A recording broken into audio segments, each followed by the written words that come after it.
Hi there. Welcome to Oysterlicious. It's Patrick McMurray, aka Shucker Patty, talking again. And this time it is Valentine's Day. I want to talk about oysters and Valentine's Day and what happens throughout the millennia of thoughts towards oyster and why it becomes one of these most popular moments for oysters in the calendar year. Oysters have always been thought of as an aphrodisiac. It depends, with the aphrodisiacs, it always depends on what floats your boat. If you don't like chocolate, chocolate will not be an aphrodisiac for you. If you don't like oysters, same thing. It won't float your boat per se. So what you want to make sure is that you actually like the oyster, and then it will help work. Technically speaking, oysters do have the most amount of zinc in any natural food source. If you ask about what zinc is, zinc helps release testosterone in the body and therefore helps drive the libido in both males and females. So it has a technical aspect to it as well. But, when talking technical and aphrodisiac, that doesn't sound so romantic all the time. But it's for years and years and years always had that thought towards it. Some earlier papers talk about Romans and the Roman era and how the affluent enjoyed oysters almost to an overwhelming degree, and having oyster parties and oyster orgies and whatever else gets going on after a few dozen hundred oysters in a room with a couple of folks. I'm sure debauchery sets in, and we've been doing this type of thing with oyster all the time.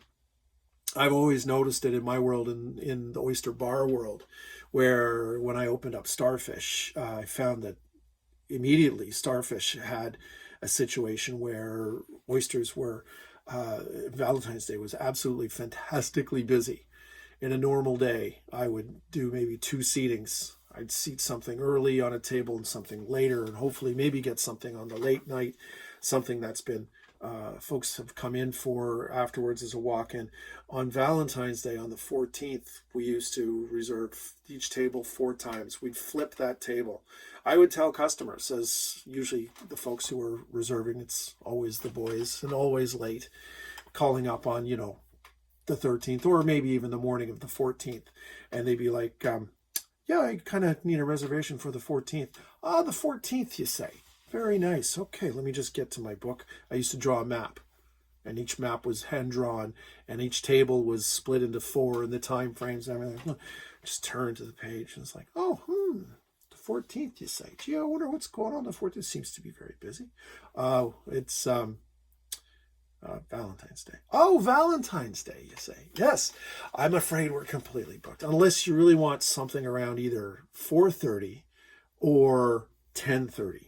Maybe 11 o'clock. I might be able to book something there. However, I do warn you in advance, it is the least romantic of all days. And this is what I would actually tell to the customers. The 14th of February, by far, is the least romantic of all days in the year. If you want romance around Valentine's Day, please come in the 13th or the 15th or any other day than the 14th. The 14th is like a little machine. It's a conveyor belt. You're in, you take your coat and you sit down, and your appetizer, main dessert. You barely even time to order. And here's your dessert. Okay, Bill, thank you, goodbye. The next folks are coming in, wipe down, etc. Flip table, off go. And it becomes that ridiculously busy day in any oyster bar.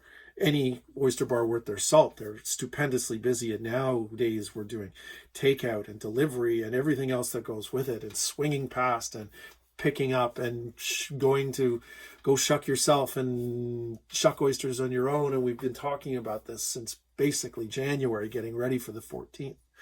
So if you want a wonderful romantic evening, I definitely recommend any other day than the 14th. 13th or 15th is super. It's around the same time frame. You've got 2 hours, 3 hours if you want. Does not matter. Sit at the table, enjoy each other's company. On the 14th, you're in and out. It's off you go.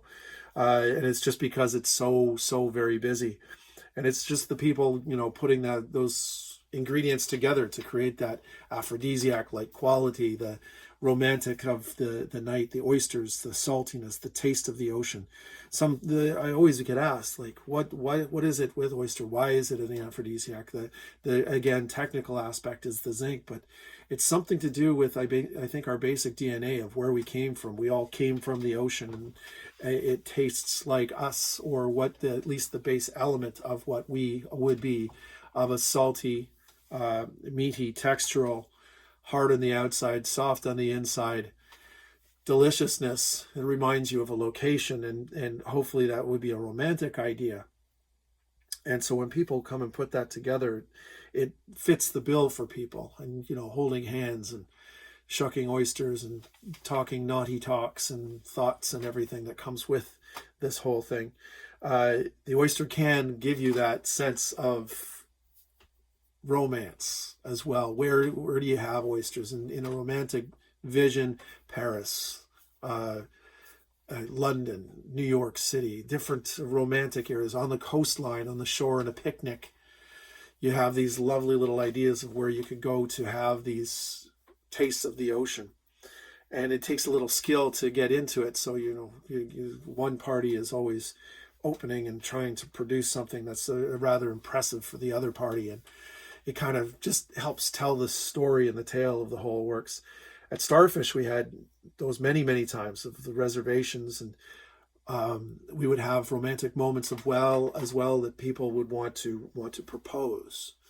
And proposing alongside oysters fits the bill. This can happen any time of the year, but Valentine's Day was also very, very popular time of the year to do this. And I have rules now with using the oyster as far as the proposition goes, to propose for marriage or whatever you would like to combine two souls together. And I've learned over the years that the rules are pretty simple. Always do it at the beginning of the meal. Don't do it at the end of the meal. And for this reason, I've learned by watching one gentleman, they always come to me in ahead of time. Patrick, I'd love to do, I want to propose to my girlfriend, and I'm going to bring you a ring, and I would like you to put it into a dessert. I go, dessert, great idea. This is one of the first times that I ever did it. Great idea, dessert, young fella. Nice idea. Oh, it's lovely. Thank you very much. So she loves the creme brulee here at Starfish. Thank you very much.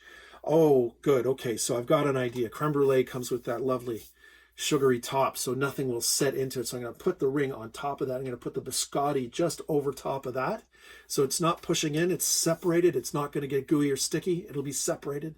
But as soon as she moves the cookie, she'll be able to see it. And everybody will be very happy, and it'll be a great, wonderful time. And it's you celebrating the whole works. So the trap was laid, and the kids come in, they sit down, order oysters, and then dinner and wine and the whole works. And the poor fella started sweating, I think, from the moment his jacket came off. And I told this to the crew and some of the regular customers. They're looking over, oh, interesting. Cozy little corner. They're just having this most romantic time. Corner table. Everyone can see in the dining room what's going on. Oh, it took forever. The oysters, and how's you doing? Oh, I'm okay. Yeah, you could hear his voice cracking. The poor guy was just all a sweat and worried about the whole thing that was going to happen for later on in the evening. It finally came time for dessert. So I've got the creme brulee all set up in a nice oval ring on top of the hardened sugar, the biscotti over top hiding the ring. I bring it out, and I've prepped a little bottle of champagne and 2 glasses ready for the big reveal. I put it down. I go, lovely creme brulee. Thank you very much for joining us today. I do hope you enjoy your dessert. And we're all watching. The customers are watching. The crew are watching. Everybody's tense, and the kid is still sweating, and she's just cracking in, just eating delicately. She ate the creme brulee right up until the biscotti. Did not move the biscotti at all. And she's pushed it away. So together they've eaten 3/4 of a creme brulee. And the 1/4 is where the ring is on top. You can't miss it. As soon as you move the biscotti, you're going to see this massive ring. And she just didn't even touch the biscotti at all. And here I am at the back, and I've got my bottle of champagne and 2 glasses. And I come up to the table, and I'm like, keep going. Oh, I couldn't eat another bite. Thank you. No, you've got a little bit more there. you'll want to, sort of slide the biscotti over and just have one more bite. Couldn't possibly, she says, have another bite. I'm completely full. It was so good. Oh, what a wonderful night. I can't have another bite. I said, was starting to get a little bit, not upset, but a little bit, we have to get this moment happening. So I'm saying, move the cookie. She said, excuse me? Move the cookie. Move the cookie aside, please. Just move the biscotti. And I couldn't eat another bite, Patrick. I'm like, okay. I take my hand, move the biscotti aside, and she's like, a ring. And I move away. And so I let him finally, at the final moment, ask and propose. And I come back right away and I'm like, well, she goes, oh, dude, what's the answer? The whole restaurant's waiting. She says, yeah, yes, champagne and glasses. So if you're thinking of doing a romantic moment of hiding a ring or something like that, definitely at the beginning. It works a lot better. You save yourself a lot of stress. Absolutely delicious concept and whatnot. I've done it before with oysters. So this is where I start my concept and tell people, I want to get married. I want to propose at your restaurant with the oysters. Yes, with the oysters. We will do this right at the beginning. Special event. And what we will do is we will take your oysters, and whatever happens, I will organize the whole thing. So I take care of it, or the Shuckers, if Shuckers are listening, they can do this as well. If you have a dozen oysters, there's going to be 13. And the 13th oyster is going to be elevated above the lemon, sort of right dead center. You can't miss it, but it's going to have the top on it, slightly gaping, and there'll be no oyster inside, so the ring is nice and clean. I don't want anyone to have that. There's always that theory. I ate the oyster without even thinking. I put sauce on it. The ring is underneath the oyster. No, don't do that, because people have been known to slide it in, eat the chip a tooth, whatever. So my idea is you take the oyster out, clean out the shell, place oyster in, so when you open it up, it is nothing but ring.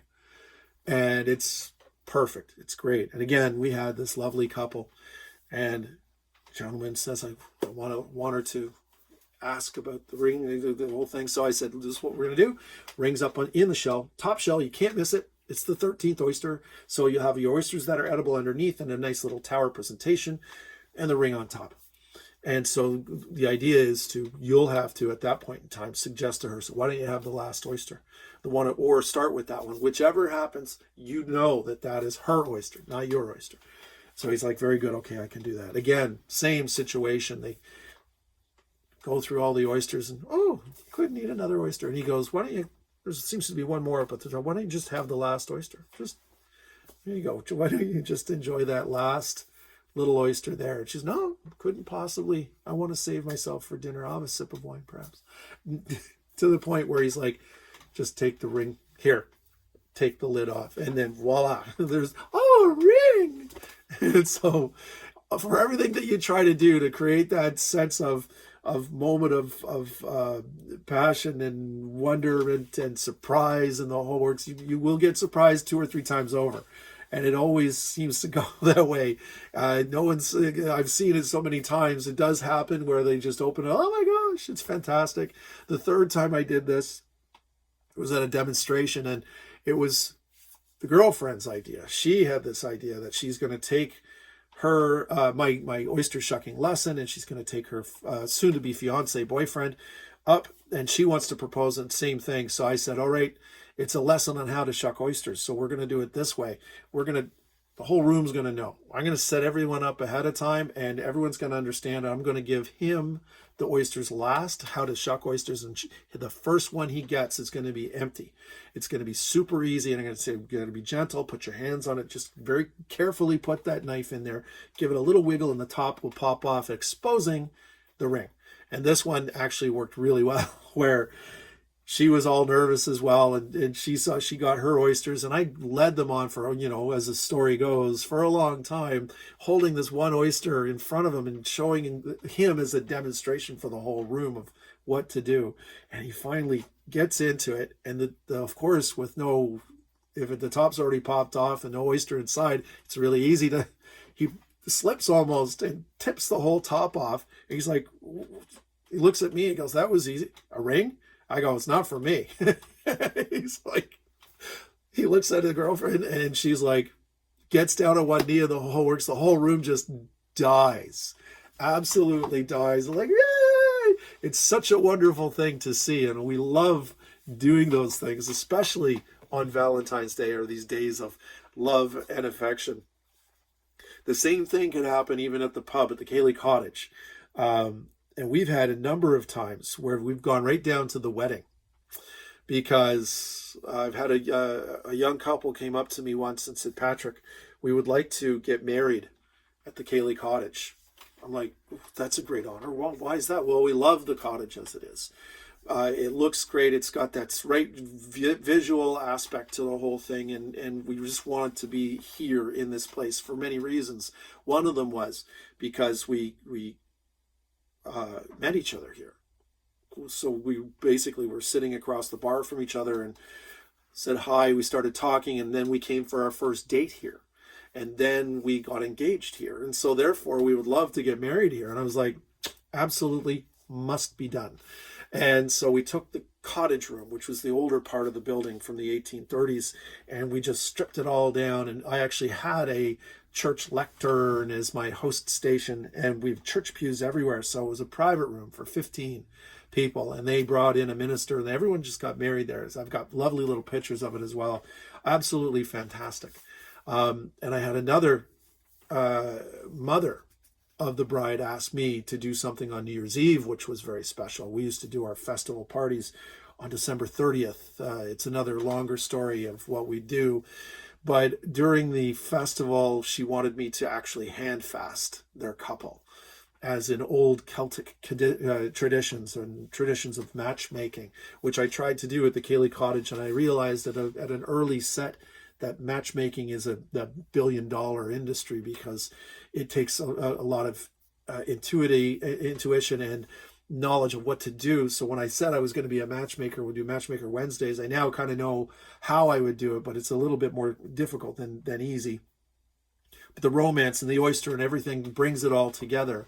So she asked me to hand fast them. So I conducted a Celtic style hand fasting ritual. I read somewhere the information of some words to say, and again, it was absolutely surprise, like out of the blue. She dropped down to ask him to marry him, and mother was here to give them all away. It was absolutely on the fly, and to an nth degree, something that you've never seen before, and we just made up this whole thing, and I think they're still here today.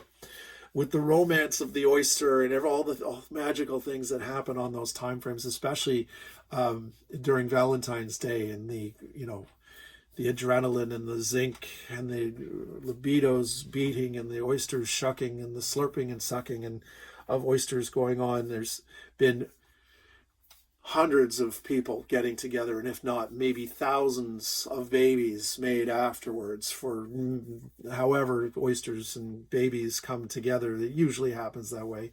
So I usually tell people to, when they're enjoying themselves at that point in time, to shuck safe and be smart about it, so we can have the proper time frame for families to grow and romance to bloom. So when out there on Valentine's Day, thinking of the oyster and a little bit of, as M.F.K.Fisher put it, enjoy the oysters for a lusty bit of nourishment, and enjoy the twinkle in each other's eyes, and slide down a few oysters at your leisure. Thank you for listening in, and we will talk about oysters and aphrodisiacs some other time on Oysterlicious. We'll see you soon. Thanks for coming.